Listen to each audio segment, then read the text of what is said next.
Hello and welcome to Anatomy of Us. I'm your host, Melanie Studley. What's up, my friends? My name is Seth Studley. I'm a licensed marriage and family therapist. Thank you so much for joining us today. We provide real help for real couples because me and this lady over here have been married almost for 20 years. We know some stuff. Again, I'm a therapist, seen billions of hours of clients.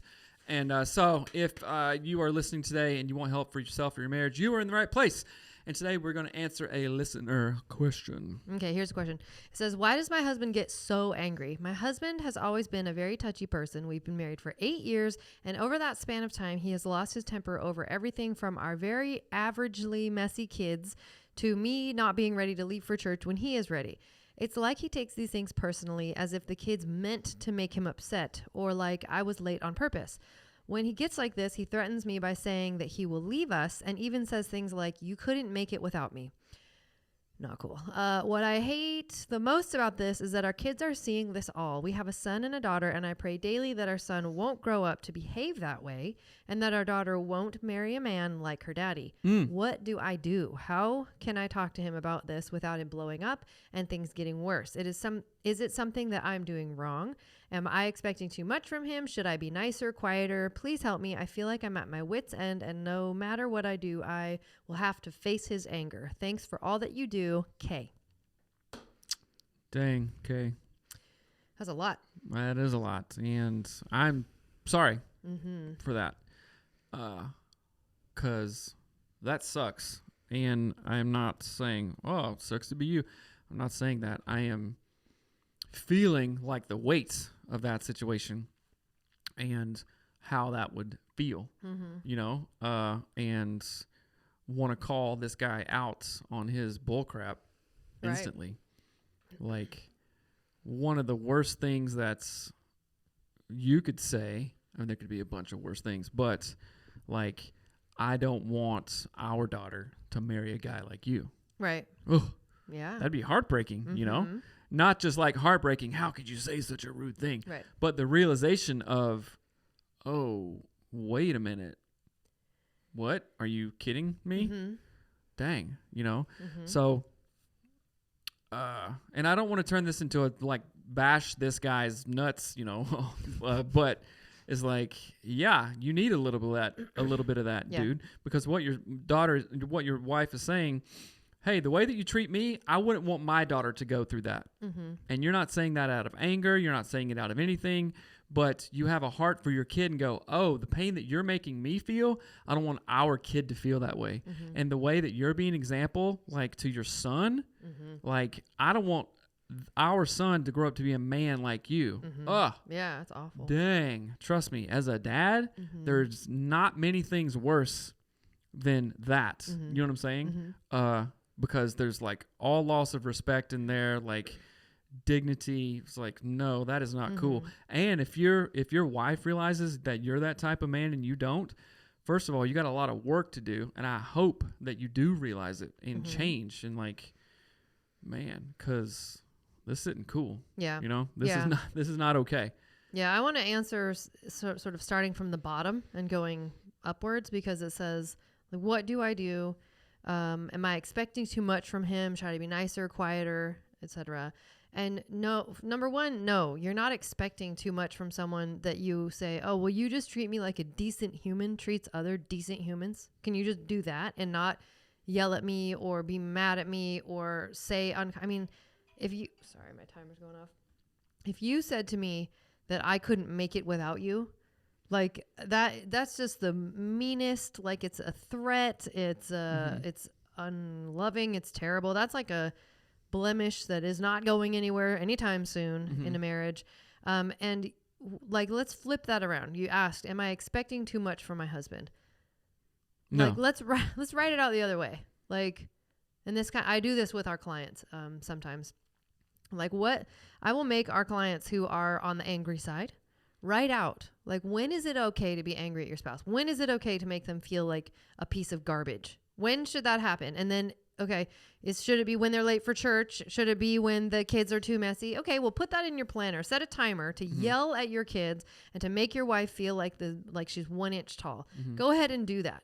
right? Like that, when you put it backwards like that and you tell someone to schedule when they're going to be mean, it seems ridiculous. And they go, oh, well, I wouldn't do that. Right. Like, well, you do that though. You yell at people when they're late, you get mad, you threaten them, you whatever. So if you wouldn't schedule it, why are you living that way? Right. That's good. And so it's not too much to expect from the person that you married and you signed up to do life with for them to just be kind.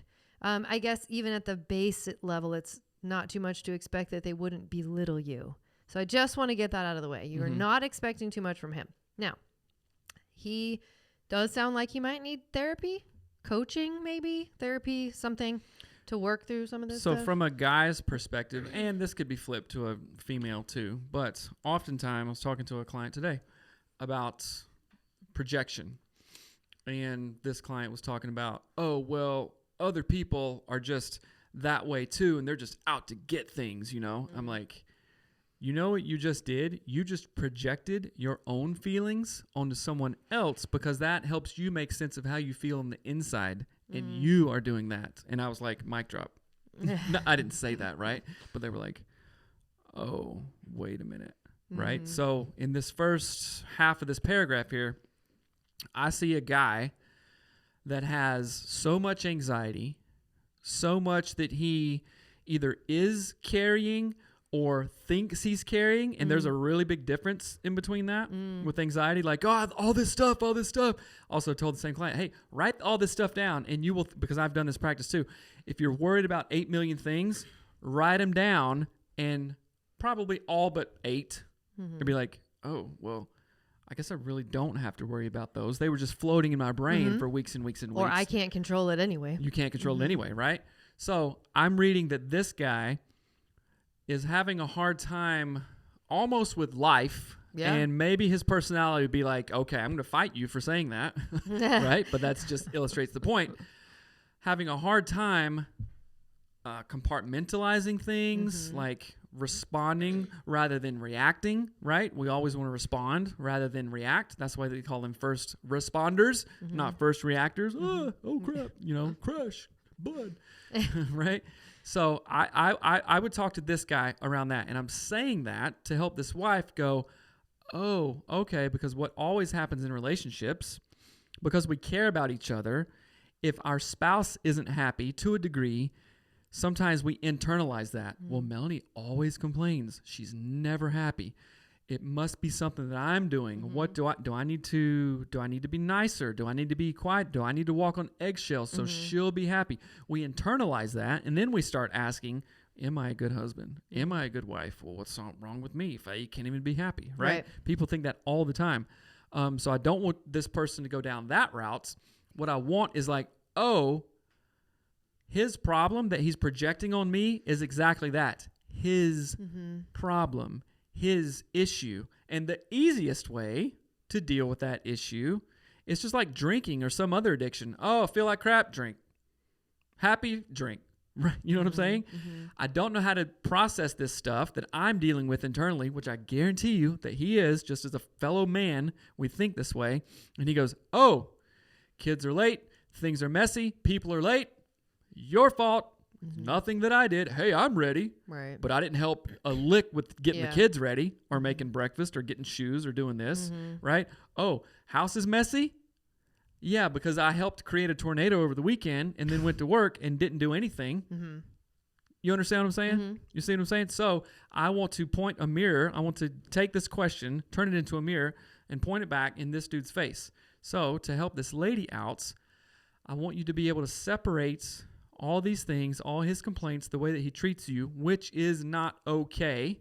And maybe the first your thought is going to be, well, he makes money and he does this. Okay, a husband with kids should make money. Right. Full stop. I shouldn't kill people. Full stop. I didn't kill anybody today, Melanie. Aren't you happy? No, I'm not happy, you psychopath. That's what you should not have done. Right? Oh, I went to work. You know what I'm saying? Yes. So this, so I don't want you to, this is what we also do. We excuse bad behavior for some of the good behavior. Right. And usually that is things, responsibilities that we should be doing anyway. Right. So don't confuse that. And I do want to comment about that. I meant to talk about that in a previous episode and I totally forgot to, but there are some shoulds that are great. So sometimes people go, oh, you shouldn't should on yourself, like that saying. But in this case, there are some shoulds, like in this case, your husband should actually be nice to you. That's a good should. That's a fun way to say it. And it's not, again, you aren't expecting too much from him to just be calmer and nicer. And that brings me to the other thing I wanted to say is that he probably grew up in a home where this was normal, or one of his parents, or I don't know if he had both of his parents, but where someone was angry a lot. And so it was super normal in his mind and in his family. And he went, well, if when a kid spills a root beer float on the couch, it's perfectly normal to get up, spank them, and then yell at all the kids. That's what you normally do, right? And so why I'm bringing that up is that would indicate that he doesn't know how to do it any other way. And that's not an excuse for him to never figure these things out. That's just a data point. And we have to go, okay, so we know that he probably shouldn't be yelling at me and getting mad at me just because he's on time, but I'm late. Like, that's not good. But also we have to figure out what does good and healthy look like? How is he going to learn that? And so in a way, I think that this could offer an opportunity, because at the end, you're like, how do I bring this up? You said without it getting worse. How can I talk to him about this without him blowing up and things getting worse? So I think that you could cast a vision, and you could cast this vision by saying like, hey, I really like, here's a perfect example is the new year is coming up, right? So 2024 is just around the corner. And you could say something like, I really want our home to feel more loving and more peaceful, more calm. So can we work on together as a family being more positive and being more kind and saying kinder words and being more patient? Like, instead of being like, you are mean, you say mean things, you're not nice, you yell at us, right? You've probably maybe already said that to him. Maybe he already knows or not. But you can cast a vision of how we are going to act and how we're going to work together. And also, just so that you know, this often does fall on I will say it often falls on the wife. Sometimes wives are more aware of this stuff, and they are the person to lead the marriage into health, if that makes sense. That is not to put the husband down at all. I just think there's sometimes a little bit more emotional awareness, and that kind of brings its own kind of, not power, but responsibility. How about that? So don't be butthurt, wife, if you're the one who's got to walk the two of you out of this cycle of anger, or walk him out of the cycle of anger. That's part of how I think what makes us grow is by being confronted by these challenging things and rising to the occasion. Does that make sense? Or does that feel weird? I don't want it to feel weird. That's just what ends up happening usually. In a healthy marriage, I mean, I don't have any stats on this stuff, but in general, more women come to marriage therapy. More women do their work. Relationship-oriented content, advice, materials, stuff like that. Why? Because I actually read a thing today or yesterday. Guys are action-oriented. We want to get stuff done. That's just DNA. That's just whatever, right? Also socially. Get stuff done. Hey, problem. Okay, fix it. Oh, we need meat. Go kill it. We need this. Go do it. Blah, right? But women generally, and I think this is a real gift, take a more relational approach. How can we create relationship in all this? And right? Yeah, I just thought of a really funny example. Like, it's like yin and yang. We need both of these energies. You need each other, we right? We need the doer and we need the talker. And I just thought of like a school meeting when it's just a bunch of women, and I'm like, oh my gosh, I'm gonna scream. They're all just talking in circles around. Then you want to bring in the yin. I know. Right? Where's the man? I know that sounds funny, but so case in point, I listen to a lot of Jocko Willink, Andy Frisella, David Goggins. Who do you think primarily listens to stuff like that? Men, because it's getting ish done, right? And that's, of course, women listen to it, right? Yeah. And I'm a therapist, for crying out loud, right? Just so happens I was probably one of 3 out of a lot of women, right? Most therapists are female because it's a relationship-oriented stuff, right? There's good over here, there's good over there. Why are we talking about that? Oh, right, because you were talking about preparing this listener, which happens to be a wife.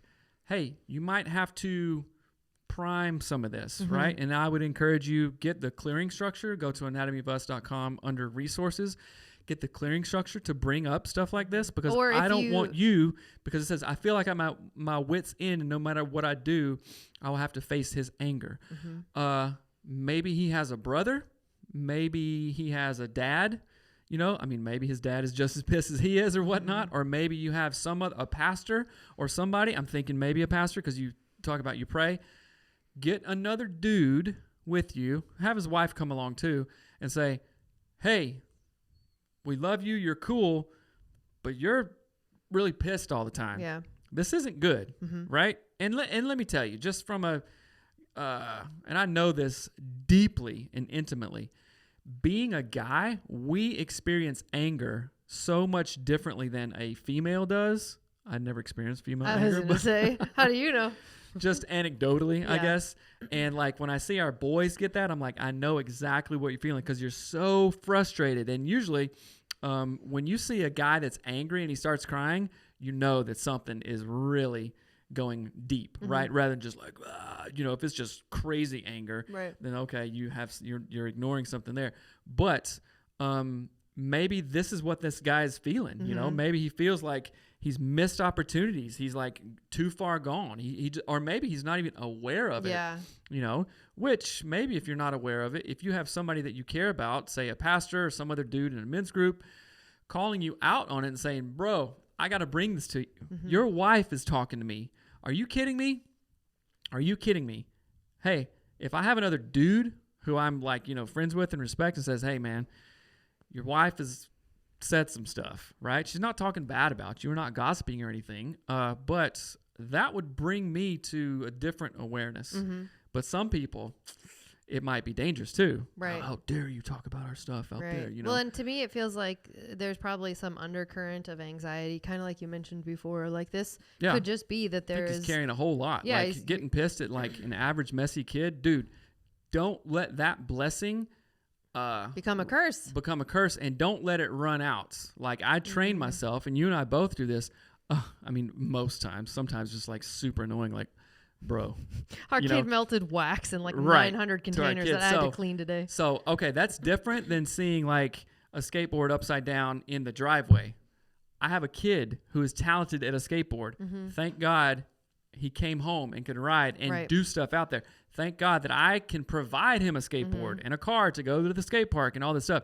See it as a blessing and not as a curse, because just, I don't know, this last year, just becoming more aware of that. Like, time goes by super quick. So I would hate for this guy to just be super pissed at everything.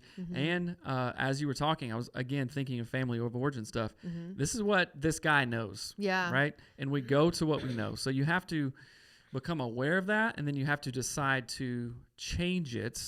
And if you can't, you can't change it alone. Most people can't. Talk about it. Get help. Go to therapy. Yeah. There's a lot to be said about all of that. And I agree with you. This idea of like so anger is one letter away from danger. I always really liked that saying. Anger is also an immensely effective. Thanks for ruining my sentence. Anger is an immensely effective sort of like social tool. It's accepted. But if I come in and I'm all angry, now I want every pardon my French, I'm going to swear here, but every bitchy person, every person who leads with anger, you need to hear me right now. Your anger, we as humans are wired to be on we put all of our alert on an angry person, even if we're unaware of it. It's how we're wired. So we're always scanning the environment for like threat, right? An angry person is threatening. It is very threatening. And even if we're used to that person being angry all the time, we still have our antenna like pointed right at that person. So anger is one of the best ways to always have people's attention, to always be controlling a situation, and to always be sort of like top dog, because someone else would have to be angry to come against you. And does that make sense why I'm saying that? Absolutely. It's a front, because you're hiding behind that it's anger. a weapon. It's a weapon to be like if I walked into a room, let's say I walk into a board meeting and I'm just holding sharp spears pointed right at everyone. And I go, okay, yeah, tell me what you wanted to say. Go ahead and tell me, how was my kid doing in school? Go ahead and tell me. Right. But I've got like spears just forged in fire. Damascus blade spears with full tang. Nice. And they're right at your, esophageal lining. I wouldn't be thinking of other things other than don't make her my mad. esophagus. Right. All you would think is just to do the least amount of damage so she doesn't cut my throat, right? So I'm saying this to try to draw awareness to you. If you lead with anger, and anger is your go-to thing, and it's sort of whatever, like you're holding everyone hostage, and it's a shitty move. It's okay. I can say it. I would say it to a client. I would say it to my kid. It's a shitty move to do that. It's manipulative and it's unkind. Now, I'm also going to throw in a little bit of Christian sauce on here. It is not biblical to be angry at someone and to lead that way. Again, it's a huge manipulative tactic. If it's all you've ever known, it's really hard to be aware that it's a manipulative strategy. But I know it because guess what? I did it. I don't have to guess. Yeah, Seth doesn't have to guess because that's how I treated him for a very long time. Like coming in, knives just like full out, guns blazing. Like, okay, tell me your feelings. Go ahead, sweetheart. And everything's just pointed right at him, like he's gonna do anything. Right. And remotely. then you get mad when. Yeah. Why can't you tell me your feelings? Oh. Yeah. He's like, come on, like you're just a ticking time bomb. So, no one can be normal around you. Yeah. So going back to this, I really feel for you, wife. Thank you for writing this in. And I would encourage you, say, okay, yep, Seth and Melanie, that advice is great, super sound, life-changing, earth-shattering. But that's not going to work with my husband, okay? Plan B. How can you be happy? How can you be differentiated? And I think we were talking about this in the show previous to this. Do what you need to do to bring you peace.